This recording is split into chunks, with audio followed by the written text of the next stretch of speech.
Ok, pessoal, já de volta, Posto Santo Estevão em Araras, combustível de qualidade, combustível com a marca FIT e o posto ecologicamente correto. Muita gente me procura, eu quando digo muita gente, é um número até razoável de pessoas, sei lá, que já falaram comigo, 10, 12 ou 15 pessoas que já me procuraram aqui, na época da rádio, para falar sobre home care. Ah, porque eu preciso de um home care, como é que eu consigo? Como eu sei que é difícil, eu encaminho a pessoa para a Secretaria de Saúde. Ó, você tem que ir na Secretaria de Saúde. Ah, mas o senhor não pode ajudar? Não, não posso, não tenho o que fazer para se conseguir um home care. Home care é um negócio muito difícil. É um dos assuntos que eu vou conversar com a doutora Flávia hoje, sobre como se conseguir um home care e até onde você tem direito a um home care e como é que se consegue. E ela vai explicar para a gente também o que é um home care, tá? Que existe acompanhante, existe o home care. A gente vai esclarecer isso. E uma outra coisa são os direitos médicos da mulher, que a gente nem sabe que tem tanto direito, né? Que a gente pode cobrar e exigir. Doutora Flávia Tapajós, muito obrigado. Oi, Hélio, tudo bem? Obrigado pelo convite. É sempre bom a gente poder falar um pouquinho sobre o direito médico, o direito da saúde, o direito da mulher. Nesse mês das mulheres, né, 8 de março, em que a gente comemora várias conquistas das mulheres, né? E aí não é uma coisa tão recente assim. Em 1917 começou a se falar sobre os direitos da mulher, que antes eram só aqueles direitos da mulher doméstica, da mulher que cuidava do filho, da mulher que ficava em casa. E só a partir de 1975, há 60 anos, que é super recente, a gente começou a verificar outros direitos da mulher que trabalha fora, da mulher que é empreendedora, que é dona de casa, que é mãe, que é filha, e dentro disso muitos direitos relacionados à saúde. Eu já parei para me imaginar dentro disso que você está falando, né? Voltando um pouquinho, quando a mulher descobriu que tinha máquina de lavar roupa, geladeira, coisa que ela não conhecia, de repente ela foi tomando conhecimento disso, né? Eu acho assim, a gente fala, né, de uma evolução e de direitos que são 60 anos atrás, e a gente vê como isso é pouquinho tempo, né? Mas como em pouco tempo a mulher ganhou uma notoriedade e uma... Você não via mulheres como diretoras de empresas, como juízas, como presidentes de grandes empresas em grandes cargos. Hoje, até por uma questão jurídica mesmo, algumas empresas estabeleceram, olha, a gente precisa um mínimo de 20 mulheres, 30 mulheres, igual as cotas também para pessoas negras, para pessoas com deficiência e outras. E eu acho que isso é importante que a gente fale, porque muitas pessoas ainda, Hélio, não contratam mulheres porque a mulher fica grávida, porque a mulher tem licença maternidade, porque a mulher tem licença amamentação. Então, assim, quando a gente fala de direito da saúde para a mulher, a gente fala no direito a fazer um pré-natal, no direito de ter um parto humanizado, de ter uma gestação acompanhada por profissionais da saúde. E com isso, a lei do SUS, ela é muito, abraça muito a causa da mulher e os direitos de fazer exames de Papa Nicolau, de mamografias. A gente fala também de direito sexual, quando a gente fala de direito à saúde. É a mulher dizer se ela quer ou não ser mãe. Ela tem direito de escolher se ela quer ter um filho ou não.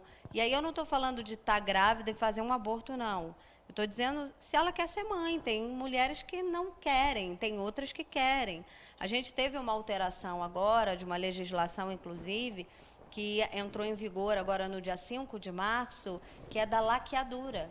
Até o dia 5 de março, agora, quando essa lei entrou em vigor, a mulher precisava pedir autorização ao marido para que pudesse fazer a laqueadura. E hoje ela pode decidir se ela quer fazer a laqueadura. A laqueadura pode ser feita no mesmo ato em que é feito a cesárea. diminuiu a idade, então, antes tinha uma idade mínima de 25 anos, agora reduziu essa idade. Então, são direitos conquistados que muitas mulheres não sabem que têm. Quando a gente fala, por exemplo, da mulher que fez uma mastectomia porque descobriu um câncer, ela tem direito de fazer a cirurgia reconstrutiva, de reconstrução de mama, no ato da própria cirurgia. Antes era um processo demorado, a gente fala em saúde integral. Então, a mulher tem que fazer os acompanhamentos, os atendimentos médicos, os exames oncológicos, fazer a cirurgia se for necessário, na própria cirurgia, fazer a reconstrução da mama, o que antes, assim, a mulher acaba ficando um pouco fragilizada, né? Porque às vezes faz uma quimioterapia, uma radioterapia, perdeu o cabelo, já está com uma condição psicológica debilitada, né? Já está emocionalmente mal. E a cirurgia da mastectomia, ela é uma mutilação. Então, para aquela mulher que já está tão fragilizada e sai ali sem a mama, isso às vezes causa um transtorno maior.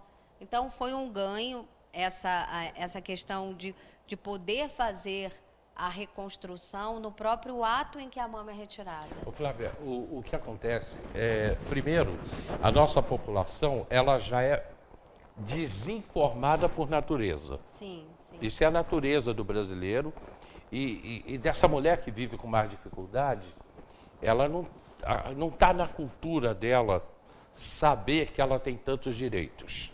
Isso já é um complicador. O segundo é que o próprio SUS, até pelo crescimento populacional, o aumento de pessoas no Brasil, o próprio SUS, ele não atende como deveria atender. Mas eu acho que, assim, talvez esse atendimento, eu sou uma defensora do SUS. Eu também. Porque eu acho que, assim, o SUS que a gente tem hoje no Brasil, por todas com todas as dificuldades, você não vê isso em quase lugar nenhum do mundo. Nos Estados Unidos, por exemplo, uma pessoa que sofre um acidente, ela vai pagar aquele atendimento que ela fez para o resto da vida. Então, hoje, a gente tem um atendimento básico dentro do SUS. A pessoa que não tem um plano de saúde, ela tem que ser integralmente atendida. Isso está na Constituição. A Constituição fala que o cidadão ele tem direito à saúde, e à saúde integral. Então, quando a gente fala de saúde integral, a gente fala de um primeiro atendimento, a gente fala de medicação, a gente fala de internação, a gente fala do home care. Então, é que as pessoas não conhecem e, às vezes, quando buscam esse atendimento, tem aquele profissional que não é tão capacitado para dar a orientação. Ontem aconteceu comigo, por exemplo, um fato que aconteceu ontem. Eu preciso fazer um dos exames, eu consegui pelo SUS. Então, eu fui no posto de saúde para poder fazer esse exame. Cheguei lá, a moça, aí fui no balcão de informações. Falei, você poderia me informar como é que eu posso marcar esse exame? Ela falou, o senhor tem que aguardar aqui nessa sala que o rapaz foi almoçar. Do lado, exatamente do lado. Eu falei, tá, aí eu entrei para a sala. Ela mandou eu aguardar, eu fiquei ali aguardando. Não tinha ninguém, só tinha eu. Aí chegou a primeira, a segunda, a terceira, a quarta, a quinta, a oitava pessoa, eu era o nono. Mas só que fui eu que cheguei na frente. Tá? Entraram mais 8 pessoas. Aí ela falou assim, qual é a tua senha? Aí a outra, a minha senha é tal. Aí eu falei, precisa ter senha? Ah, precisa. Aí eu vim aqui na moça, voltei e falei aqui, você pediu para eu ir ali, mas você não me falou que tinha que pegar a senha e que é com você que pega a senha. Ela falou assim, o senhor não está satisfeito, é reclamar com o chefe. Isso aconteceu ontem. Mas aí, eu acho que isso é um pouco de empatia também, né? Porque a gente acaba desqualificando, muitas vezes, aquele profissional que trabalha no serviço público, como se todos eles atendessem da mesma maneira. Generaliza. A gente acaba generalizando, né? Fala assim, por exemplo, todo mundo que mora em comunidade é bandido? Não, lá tem muitas pessoas que são trabalhadores. Sim. Agora, acontece de ter? Acontece. Tem policial honesto e desonesto, tem médico honesto e desonesto, isso em todas as áreas. Da mesma forma, eu acredito que seja com essa pessoa. Então, assim, a gente não sabe o que ela estava passando, não é desculpa. Não, sim. Mas, às vezes, a questão informacional... Aonde eu quero chegar, Flávia, é ruim, né? Falta a capacitação Sim. e falta a informação. Nós somos muito mal informados. As mulheres são muito mal informadas dos seus direitos. Sim, é por isso que você está aqui. Quando a gente fala do direito da mulher também, Hélio, hoje, a Lei Maria da Penha trouxe um crescimento muito grande para a proteção da mulher, né? Poderia ser muito mais, mas ainda trouxe uma visibilidade maior, né? Com as delegacias femininas, com a questão dos atendimentos à mulher, né? Aquela mulher que, de repente, chega num hospital machucada, junto com o parceiro, que foi quem a agrediu, se o médico entender que aquilo ali pode ser um indício de violência doméstica, ele tem que denunciar. É papel do médico chamar a polícia e fazer o registro daquele atendimento como uma lesão suspeita.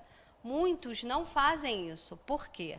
Porque, na maioria das vezes, esse profissional ele acaba sendo chamado como testemunha. E, às vezes, o médico ou aquela pessoa que está ali, que fez aquele primeiro atendimento, não quer perder tempo. Você me entende?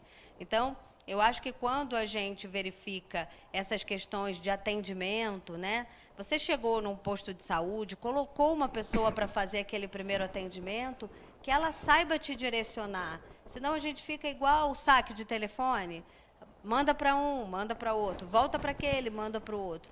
Essa pessoa que fez o teu atendimento, por exemplo, que acabou não te dando uma senha, esse exame é aqui? Não, não é aqui. A pessoa que faz não está aqui hoje. Ou o senhor já pegou uma senha? Para o senhor ter atendido, o senhor tem que ter uma senha. Então, caberia a ela te dar a informação inicial. Eu acho que a gente acaba não buscando o direito por não os conhecer. Eu até acredito, e eu já falei isso aqui algumas vezes, que eu acho que Constituição tem que ser ensinada na escola. Eu acho que as pessoas têm que saber que a gente tem uma carta magna e que nessa carta magna diz o que é dever, o que é direito, o que a gente pode, o que a gente não pode, porque é um documento principal que a gente precisa conhecer. Então, você fala, mas eu vou ensinar na escola o que é crime, o que não é crime, o que é direito civil, o que é direito do trabalho. Não. Mas o que são os direitos fundamentais, o artigo 5º da Constituição, que todo mundo tem direito a lazer, educação, saúde, que são as coisas que a gente precisa basicamente para viver em sociedade. E aí, eu acho que o papel da mulher acaba sendo muito importante, porque a gente é muito multifunção, né? Eu brinco às vezes, eu falo assim, o homem, se ele estiver no telefone, tocar a campainha, ele não consegue falar no telefone e abrir a porta. Porque... Também não é tanto assim, não. Uma bobeira, assim, eu um consigo, exemplo. às vezes. Às vezes. Porque, assim, a mulher, ela mexe a comida, ela atende a criança, ela faz o trabalho da escola, porque a gente tem essa questão enraizada da cultura mesmo. Porque foi o que eu falei, antes de 1917, os direitos da mulher era para aquela mulher, mãe, doméstica, em casa, que cuidava, que não votava, que não tinha direito a decidir, que até 5 de março agora não podia fazer uma laqueadura ou não, sem pedir permissão do companheiro, né, ou do marido, e etc. E isso é muito ruim. Ontem eu estive num evento que foi promovido para algumas mulheres no Hotel Boutique em Baúba, aqui no interior.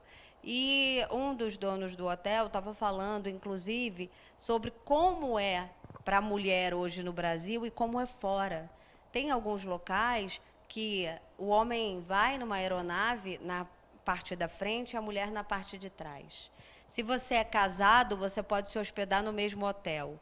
Mas se você vive em união estável, você tem que ficar no hotel e a sua companheira em outro. A mulher na rua anda atrás do marido.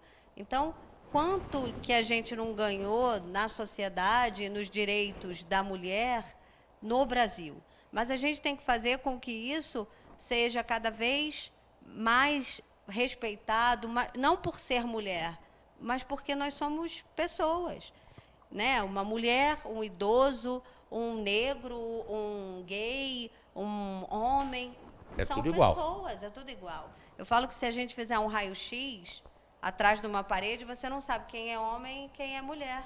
Então, qual é a diferença? Eu acho que se hoje eu tenho uma mulher advogada num cargo de chefia, ou eu tenho uma empresária num cargo de diretoria, por que ela vai ganhar um valor diferente do que o homem que está na mesma função que ela? Então, a gente ganhou o direito a voto. Hoje, dentro de algumas instituições, as mulheres representam mais de 50% do que os homens. Você vê que nas próprias universidades, quando você entra numa sala universitária, a maioria é mulher.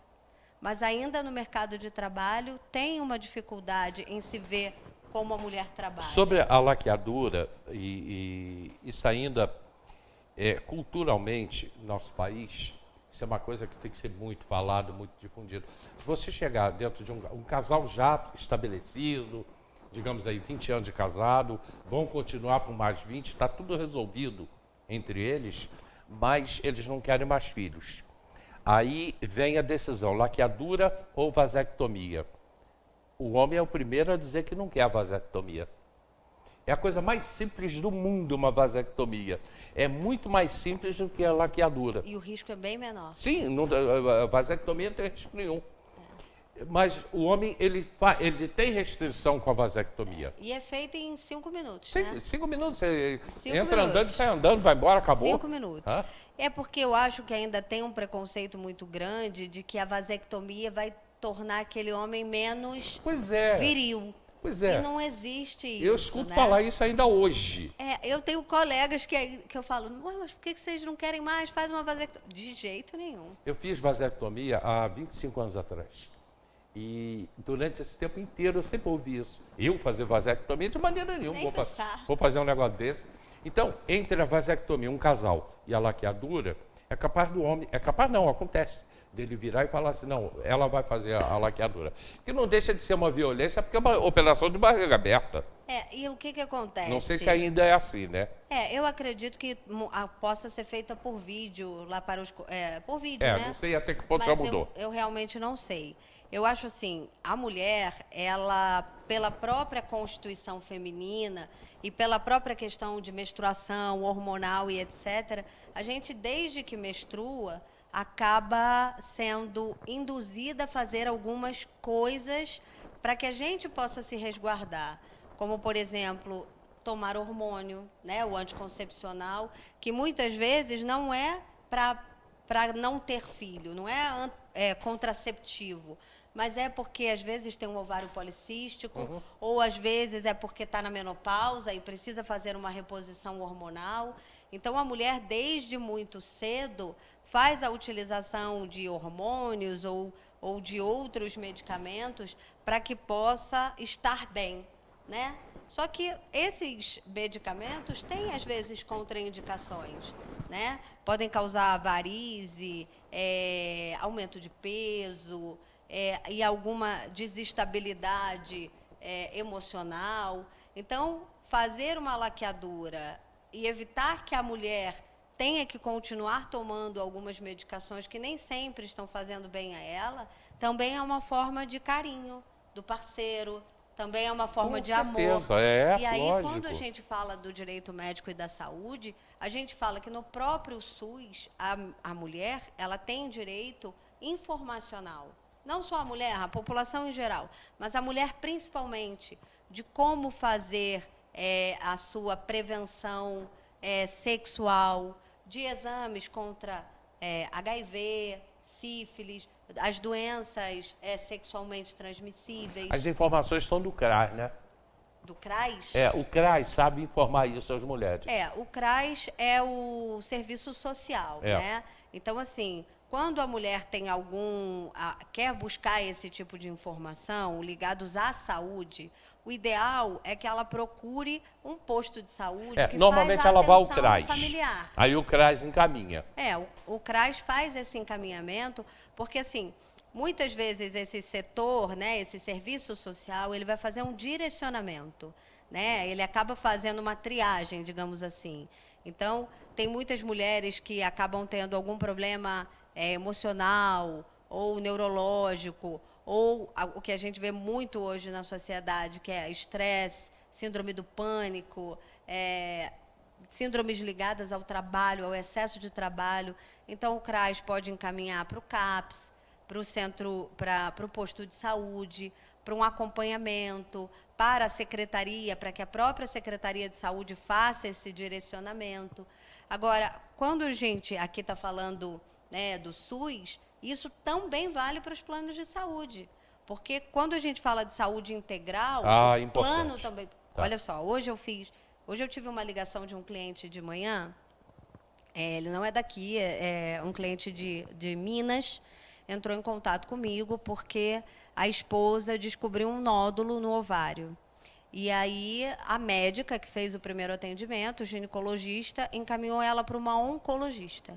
E ela descobriu que ela tem um câncer, é um nódulo maligno, e que ela precisa fazer uma cirurgia. O plano de saúde negou que a cirurgia fosse feita com a médica que ela indicou, informando que essa médica não era da rede, não era credenciada àquele plano de saúde.